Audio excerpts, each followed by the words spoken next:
चलिए भाई, चलते रहिए, चलते रहिए। चलो आजा, थोड़ा 10 सेकंड का शॉट बहुत है यार। आजा आजा।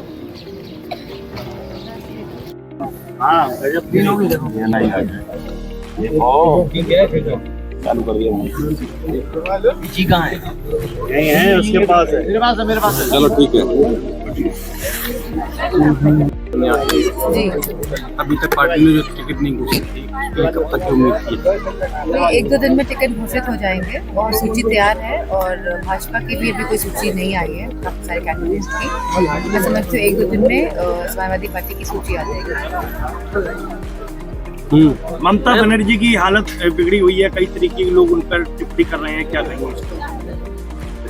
कई तरीके की बयानबाजी हो रही है, लोगों की अलग अलग प्रतिक्रियाएं आ रही हैं। नहीं, वो जल्दी से जल्दी स्वस्थ हो जाए। उनके सर पे चोट आई है एंड वो घर अपने जा चुकी है, स्टिचेस लगे हैं शायद माथे पे एंड अपने घर जा चुकी हैं। आप देखेंगे कि वो 2-4 दिन में एकदम आपको कमेंट आ रहे हैं, नजर आएंगी। कमेंट आ रहा है ये चुनावी स्टंट है। जो खुद स्टंट मारते हैं वो हमेशा दूसरों को इसी निगाह से देखते हैं। मैम, सीए को लेकर क्या कहती है आप? समझिए चुनाव का माहौल है और जनता के पास हम लोगों को समझाने के और बताने के बहुत सारे मुद्दे हैं। चाहे वो महंगाई का मुद्दा हो, चाहे वो किसानों का मुद्दा हो, एमएसपी का मुद्दा हो, चाहे वो युवाओं की रोजगार का मुद्दा हो, चाहे वो महिलाओं की सुरक्षा का मुद्दा हो। तो सीए जैसे जो ये इस जो लागू किया गया एकदम एंड मौके पे, तो जनता समझ रही है कि ये चुनाव से रिफ्लेक्ट करने के लिए या लोगों का ध्यान हटाने के लिए मेन मुद्दों से, इसीलिए सीए का मुद्दा है। मैम अमित शाह कह रहे हैं कि ये नागरिकता देने का कानून है, लेकिन समाजवादी पार्टी और विपक्ष बरगलाने नहीं, का अच्छा नागरिकता देने का ये कानून है, बहुत अच्छा है। और अमित शाह जी ऑलरेडी इस पे पहले बोल चुके हैं, बहुत ज्ञान दे चुके हैं और मुझे लगता है कि अब लोगों को एक ज्ञान प्राप्त हो चुका है। अब चुनाव का सीजन है, अब चुनाव में जो मूलभूत जो मुद्दे हैं अब उन पे ध्यान देने की जरूरत है। बैलेट पेपर और voting machine, electronic voting machine लगातार समाजवादी पार्टी ने ये बात कही है कि बैलेट पेपर ही एक माध्यम होना चाहिए जहाँ पे लोगों को एक तरह का भरोसा होता है कि वो अपना वोट कास्ट करके आए हैं, डाल कर आए हैं और उसमें कोई चीटिंग नहीं हो सकती है। तो लोगों के अगर मन में कोई शंका है तो मैं समझती हूँ सभी देश, दुनिया के जितने भी देश हैं, सभी बैलेट पेपर के माध्यम से ही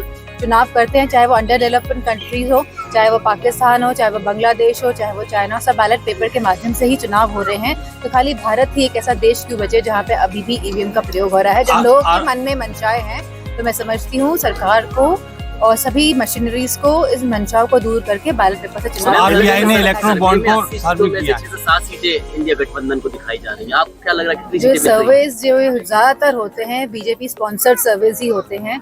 जिस तरह हमको देखने को मिला है बॉन्ड्स, जो बॉन्ड वाला जो मसला आया है और जो चंदा इतना मिला है बड़ी बड़ी पार्टियों को, तो मैं समझती हूँ इस तरह के सर्विस का कोई अभी कोई औचित्य नहीं है। आरबीआई ने इलेक्ट्रल बॉन्ड को लेकर मुख्यमंत्री ने ट्वीट किया है। सॉरी, बदायूं सीट पे चाचा शिवपाल चुनाव लड़ रहे हैं, चाचा जी, उसको लेकर मुख्यमंत्री ने ट्वीट किया है कि वहाँ चाचा भतीजे की लड़ाई छिड़ी हुई है। मैं समझती हूँ कि आदरणीय शिवपाल जी का जो कैंडिडेचर है बहुत दिनों पहले ही घोषित हो गया था, तो उस टाइम उन्होंने ट्वीट नहीं किया। जब मैदान पे हैं आदरणीय शिवपाल जी और मजबूती के साथ जो लड़ रहे हैं चुनाव और जो इस सीट निकल के आने वाली है, भारी बहुमत से समाजवादी पार्टी ये सीट जीत रही है, तो कहीं ना कहीं खलबली मची है। सूचना आ रही है सभा में शामिल हो सकती है, आप स्वागत करेंगे? अगर राष्ट्रीय नेतृत्व इस तरह कोई फैसला लेता है तो हम राष्ट्रीय नेतृत्व का पूरा साथ देके स्वागत करेंगे। आरबीआई ने इलेक्ट्रल बॉन्ड को जो है सर्वे किया, क्या करेंगे?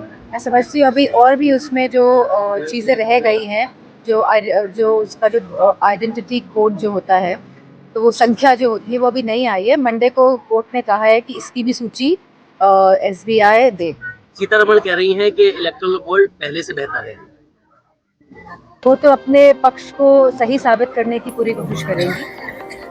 आपको क्या लगता है? मैं समझती हूँ एकदम क्लैरिटी आ जाएगी जब इलेक्टोरल बॉन्ड्स के जब ये आइडेंटिफिकेशन वाले जो ये नंबर्स आ जाएंगे कि किसने किसको चंदा दिया, चुनाव से पहले कितना चंदा मिला। तो ये अच्छी बात है, इस तरह की क्लैरिटी, ट्रांसपेरेंसी होनी चाहिए एक सिस्टम में। हमले में लोकसभा चुनाव में अगर भाजपा केशव प्रसाद मौर्य को चुनाव में उतारती है, समाजवादी पार्टी किस तरह की फाइट दे पाएगी, क्या लगता है? मैं समझती हूँ समाजवादी पार्टी मैनपुरी में बहुत स्ट्रांग रही है और हमेशा रहेगी कि समाजवादी का जो बेसिक जो हमेशा से समर्पित रही है मैनपुरी सीट के प्रति और हमेशा से विकास के काम को ही हमेशा आगे लेके गई है और जो सही है समाजवादी पार्टी हमेशा उन्हीं के साथ खड़ी दिखाई दी है। तो मैं समझती हूँ कि समाजवादी पार्टी मैनपुरी में बहुत मजबूती के साथ चुनाव लड़ने जा रही है। उत्तर प्रदेश और उत्तराखंड की हर खबर को जानने के लिए IBC 24 UP UK को सब्सक्राइब करें और नोटिफिकेशन बेल दबाना ना भूलें।